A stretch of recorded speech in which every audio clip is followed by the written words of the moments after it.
Hello hi എല്ലാവർക്കും ലേണിയുടെ പുതിയ വീഡിയോയിലേക്ക് സ്വാഗതം. ഞാൻ ഋതു കൃഷ്ണ. നമ്മൾ നോക്കാൻ പോകുന്നത് കറണ്ട് അഫയേഴ്സ് ആണ്.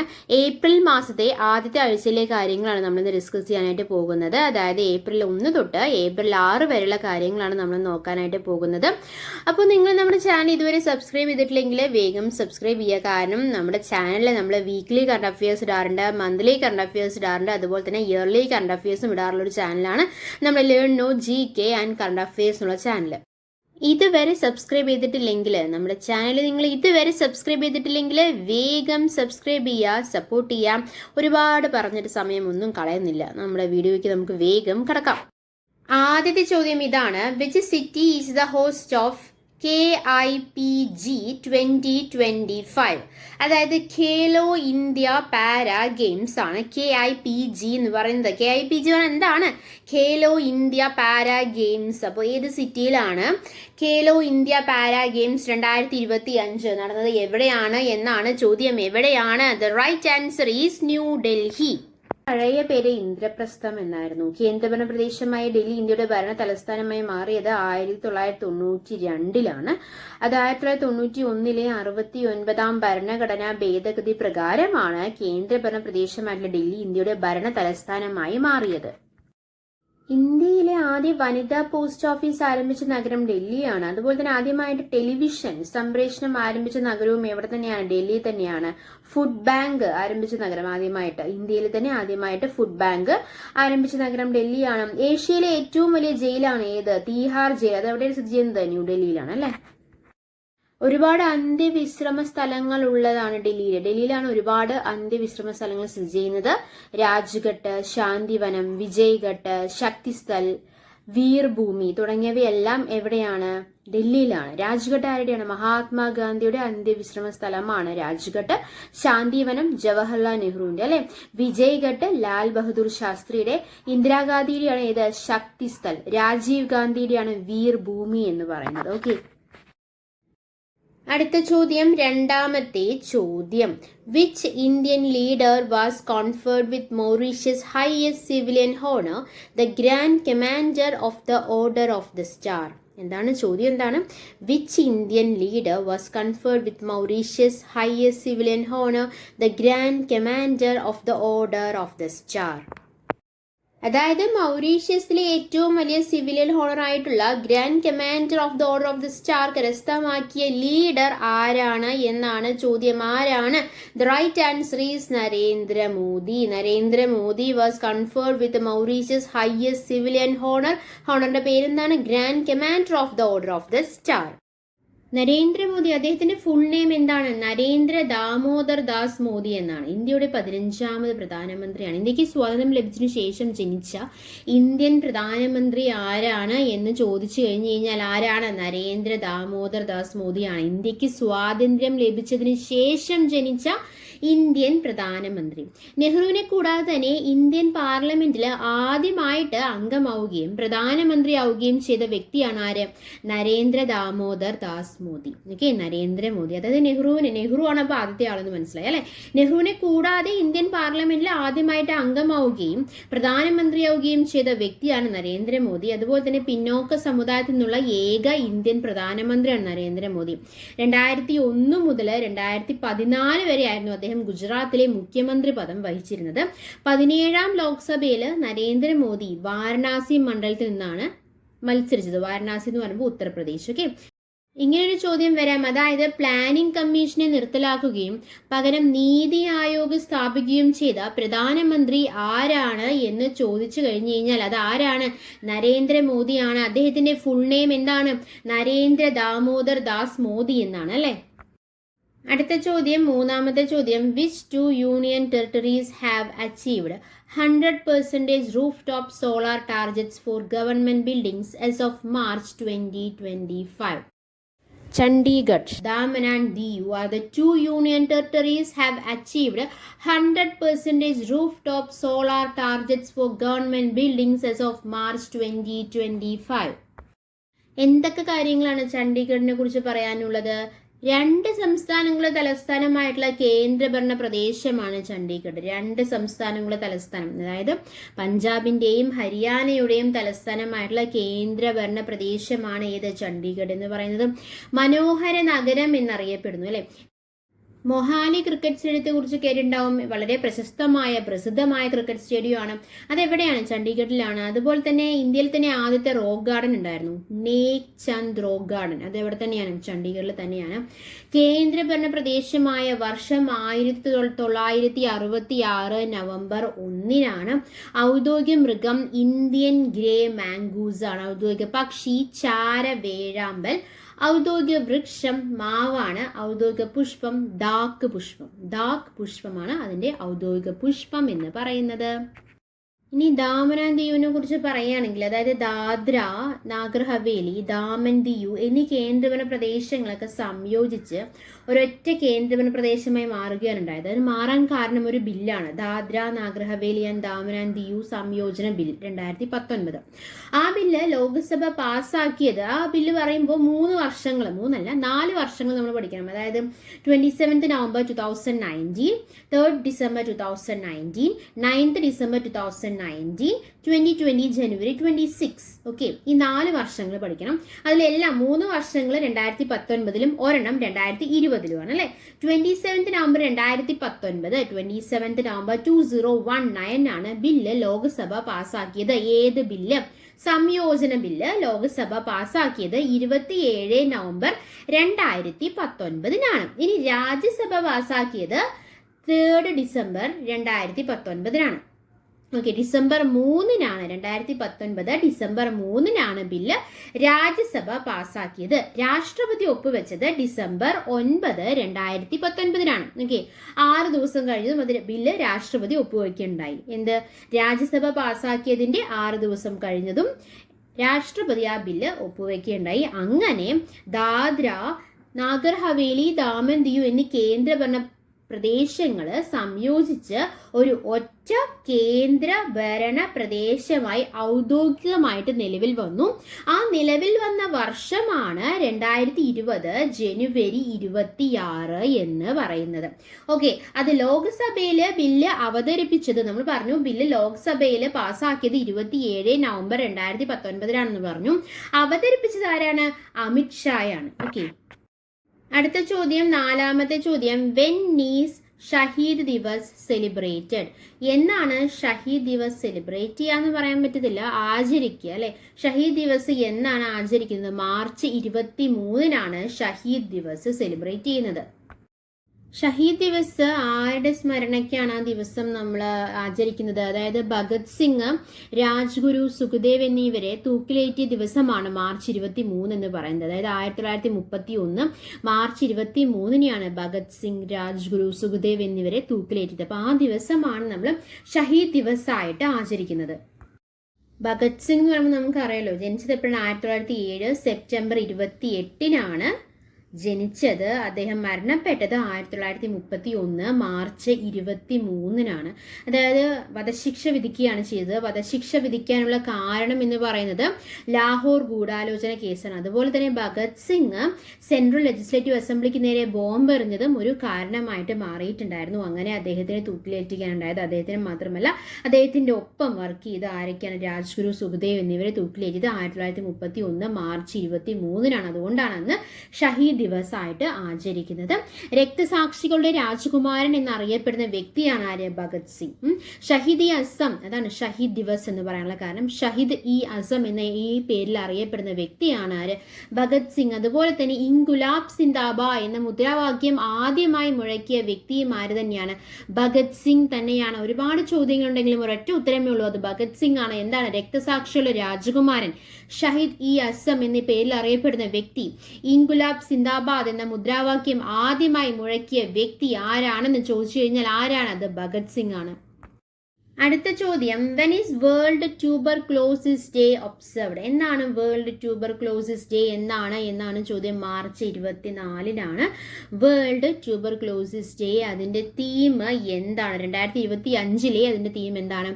Yes we can end TB, commit, invest and deliver എന്നുള്ളതാണ് വേൾഡ് ട്യൂബർക്ലോസിസ് ഡേ 2025-ന്റെ തീം എന്ന് പറയുന്നത്. മാർച്ച് 24-നാണ്. നമ്മൾ പറഞ്ഞു മാർച്ച് 23-ന് ഷഹീദ് ദിവസമാണ് എന്ന് പറഞ്ഞു. മാർച്ച് 24-ന് എന്താണ്? വേൾഡ് ട്യൂബർക്ലോസിസ് ഡേ ആണ്. ഓക്കെ, അടുത്ത ചോദ്യം 6-മത്തെ ചോദ്യമാണ്. Which States team won the national women's hockey league 2024-25 title? The right answer is Haryana. Haryana won the National Women's Hockey League 2025 title. Okay. അറിയപ്പെട്ടിരുന്നത് ബഹുദാനിക എന്ന പേരിലായിരുന്നു. ഇന്ത്യയുടെ പാൽത്തൊട്ടി എന്ന് പറയുന്നുണ്ട്. അതുപോലെ തന്നെ ഇന്ത്യയുടെ ഡെൻമാർക്ക് എന്ന് അറിയപ്പെടുന്നുണ്ട്. ടൂറിസ്റ്റ് കോംപ്ലക്സുകൾക്ക് പക്ഷികളുടെ പേര് നൽകിയിരിക്കുന്ന ഒരു ഇന്ത്യൻ സംസ്ഥാനവും ഏത് തന്നെയാണ്? ഹരിയാന തന്നെയാണ്. സ്ത്രീ പുരുഷാനുപാതം ഏറ്റവും കുറവുള്ള ഇന്ത്യൻ സംസ്ഥാനമാണ് ഹരിയാന എന്ന് പറയുന്നത്. അവിടെ വികലാംഗർ എന്ന പദം നിരോധിച്ചിട്ടുണ്ട്. വികലാംഗർ എന്ന പദം നിരോധിച്ച ആദ്യ ഇന്ത്യൻ സംസ്ഥാനം ഏതാണെന്ന് ചോദിച്ചു കഴിഞ്ഞാൽ അത് ഹരിയാനയാണ്. പിന്നെ എന്താണ് ഒരു പ്രത്യേകത എന്ന് വെച്ച് കഴിഞ്ഞാൽ വീട്ടില് ബാത്റൂം ഇല്ലെങ്കിൽ പഞ്ചായത്ത് തെരഞ്ഞെടുപ്പിൽ മത്സരിക്കുന്നതിന് വിലക്കുള്ള ഒരു സംസ്ഥാനമാണ് ഇത് ഹരിയാന എന്ന് പറയുന്നത്. ടോയ്ലറ്റ് വീട്ടിലുണ്ടെങ്കിൽ മാത്രമാണ് നമുക്ക് ഇലക്ഷനിൽ അവിടെ നിൽക്കാനായിട്ട് പറ്റത്തുള്ളൂ. മൊബൈൽ നമ്പർ പോർട്ടബിലിറ്റി നിലവിൽ വന്ന ആദ്യ ഇന്ത്യൻ സംസ്ഥാനം. മൊബൈൽ നമ്പർ പോർട്ടബിലിറ്റി നിലവിൽ വന്ന ആദ്യ ഇന്ത്യൻ സംസ്ഥാനവും ഏത് തന്നെയാണ്? ഹരിയാന തന്നെയാണ്.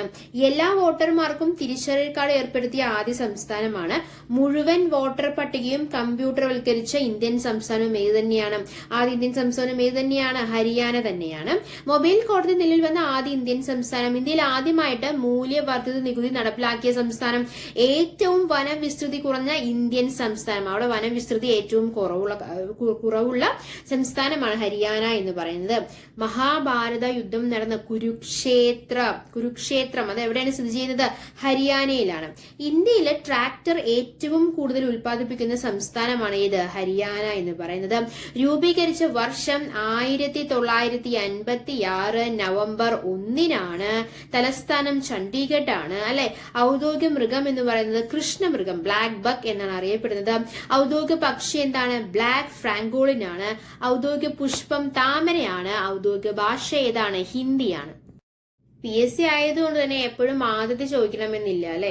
അപ്പൊ നമ്മൾ പറഞ്ഞു ഹരിയാനയുടെ ഔദ്യോഗിക ഭാഷ ഹിന്ദിയാണെന്ന് പറഞ്ഞു. ഇങ്ങനെ ചോദിക്കുകയാണ് ഹരിയാനയുടെ രണ്ടാമത്തെ ഔദ്യോഗിക ഭാഷ ഏതാണ് എന്ന് ചോദിച്ചു കഴിഞ്ഞാൽ അത് ഏതാണ്? തമിഴാണ്.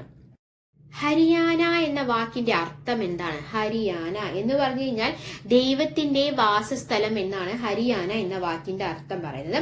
പഞ്ചാബിനെ വിഭജിച്ച് രൂപീകരിച്ച സംസ്ഥാനമാണ് ഇത് ഹരിയാന എന്ന് പറയുന്നത്. ഓക്കെ, ഹരിയാനയുടെ സ്പെഷ്യാലിറ്റീസ് എന്തൊക്കെയാണെന്ന് ചോദിച്ചു കഴിഞ്ഞ് കഴിഞ്ഞാൽ ഇനിയും പറയാനുണ്ട്, കുറേ കാര്യങ്ങൾ പറയാനുണ്ട്. ഇൻട്രസ്റ്റിംഗ് ആയിട്ടുള്ള കുറച്ച് കാര്യങ്ങൾ പറയാം. അവിടെ മിശ്ര വിവാഹം പ്രോത്സാഹിപ്പിക്കുന്നതിന് വേണ്ടിയിട്ട് 50,000 രൂപ മുതൽ 1,00,000 രൂപ വരെ പാരിതോഷികം പ്രഖ്യാപിച്ച ഇന്ത്യൻ സംസ്ഥാനമാണ് ഹരിയാന എന്ന് പറയുന്നത് അല്ലെ. മിശ്ര വിവാഹം അവിടെ പ്രോത്സാഹിപ്പിക്കുകയാണ് ചെയ്യുന്നത് ഹരിയാനയിൽ. അതുപോലെ തന്നെ പെൺകുട്ടികൾക്ക് വളരെ ഇമ്പോർട്ടൻസ് കൊടുക്കുന്ന, അതായത് പെൺകുട്ടികളുടെ വിദ്യാഭ്യാസത്തിന് വളരെ ഇമ്പോർട്ടൻസ് കൊടുക്കുന്ന ഒരു സംസ്ഥാനം തന്നെയാണ് ഹരിയാന. കാര്യം പെൺകുട്ടികളുടെ സുരക്ഷിതത്വത്തിനും വിദ്യാഭ്യാസത്തിനും ആരോഗ്യത്തിനുമായിട്ട് അവിടെ സർക്കാർ നടപ്പിലാക്കിയ ഒരു പദ്ധതി ഉണ്ട്. ആ പദ്ധതിയുടെ പേരാണ് ആപ്കി ബേട്ടി ഹമാരി ബേട്ടി എന്നുള്ളത്. അതുപോലെ തന്നെ വേറൊരു പദ്ധതിയാണ് ഏത്? ബേട്ടി ബച്ചാവോ ബേട്ടി പഠാവോ. ആ പദ്ധതിയിൽ ഹരിയാനയിലെ ബ്രാൻഡ് അംബാസിഡർ ആരാണ്? സാക്ഷി മാലിക് ആണ്.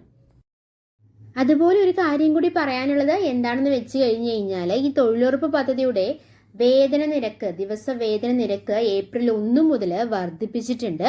കേന്ദ്ര സർക്കാരിന്റെ മഹാത്മാഗാന്ധി ഗ്രാമീണ തൊഴിലുറപ്പ് പദ്ധതിയുടെ വിവിധ സംസ്ഥാനങ്ങളിലെ ദിവസവേതന നിരക്ക് ഏപ്രിൽ 1 മുതൽ വർദ്ധിപ്പിച്ചിട്ടുണ്ട്. മിനിമം വേതനം എന്ന് പറയുന്നത് 369 രൂപയാക്കിയിട്ടുണ്ട്. തൊഴിലുറപ്പ് പദ്ധതിയുടെ മിനിമം വേതനം എത്രയാണ്? 369 രൂപയാണ് ആക്കിയിട്ടുള്ളത്.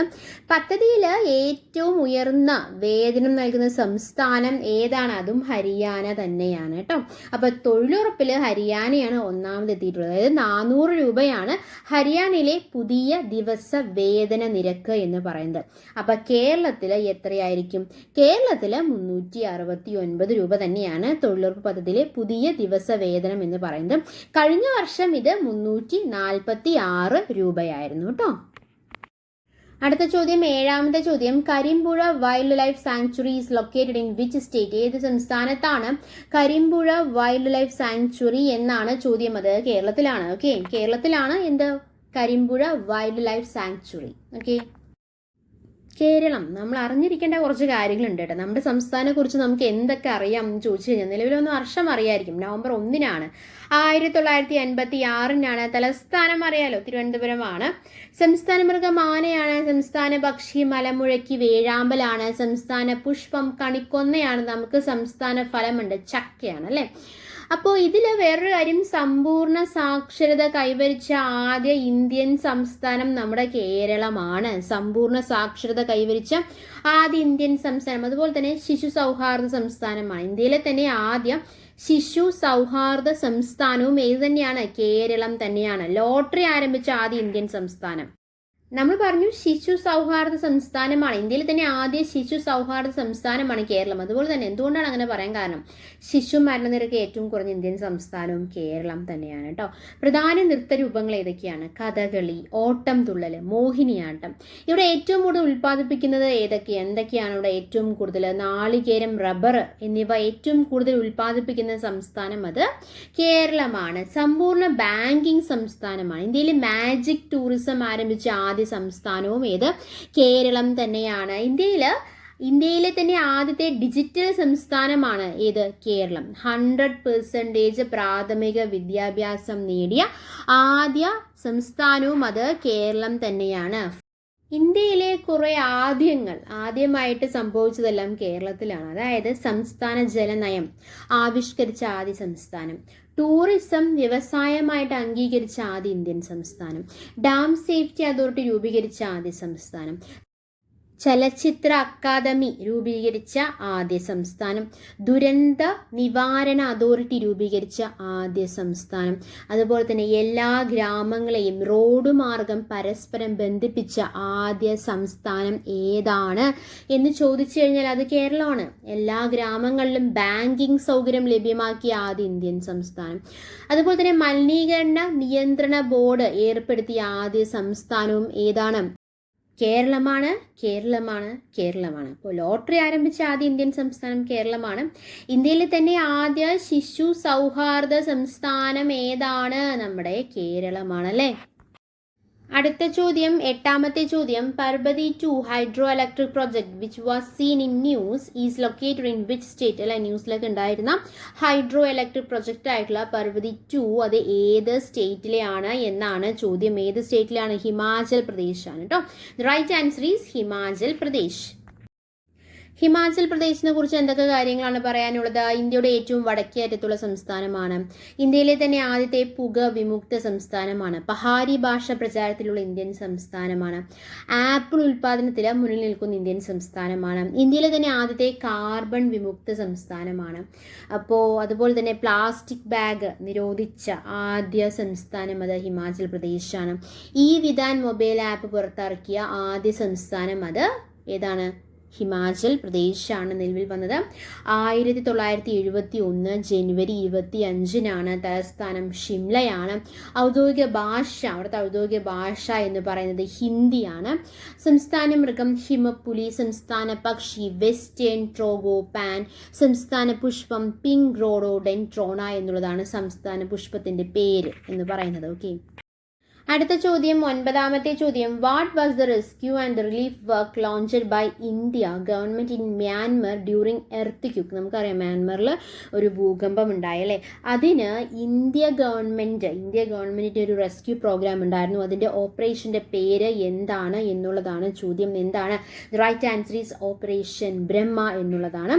അപ്പോൾ what was the rescue and relief work launched by Indian government in Myanmar during earthquake? That is operation Brahma. Operation Brahma was a work launched by Indian government in Myanmar during earthquake. Okay.